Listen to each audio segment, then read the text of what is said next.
kakusina. Diba, ibang ano naman to. Ube nga siya, pero yema cake. Ang pinagkaiba po nito, yung frosting niya. Parang ano ba to?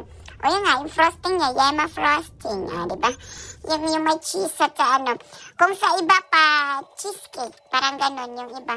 Yung Pinoy cheesecake, ganun yung style. Pero ito sa, ang tawag ko lang ano, ubi yema cake. Diba? Kasi nga, iba, alam mo na, mga cake, iba-iba naman ang tawag. At pala, ito po ay paalala pala kan ano. Diba, minsan yung mga, ano ba, anong tawag nito? Yung mga pa-dedication, wala na po, hindi na po talaga bumili-bili si Inday Jennifer ng fondant kasi wala na nga po siyang time.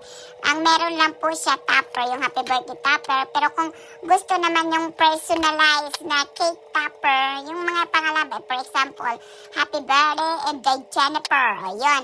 Yun pa yun, pwede po yung personalized extra po ng Stu Found. Kasi nga piniprint pa yun, inaano yung kinakat-kat ba ganon. Kaya may extra po siya. Pero po yung happy birthday lang, may happy birthday pa naman po siya. So, yan lang ang paalala ni Inday Jennifer sa ating dedication. Kaya salamat sa aking suki at more order to come. I love you all. Babush. Mama, tutok mo. I love you. Bye-bye.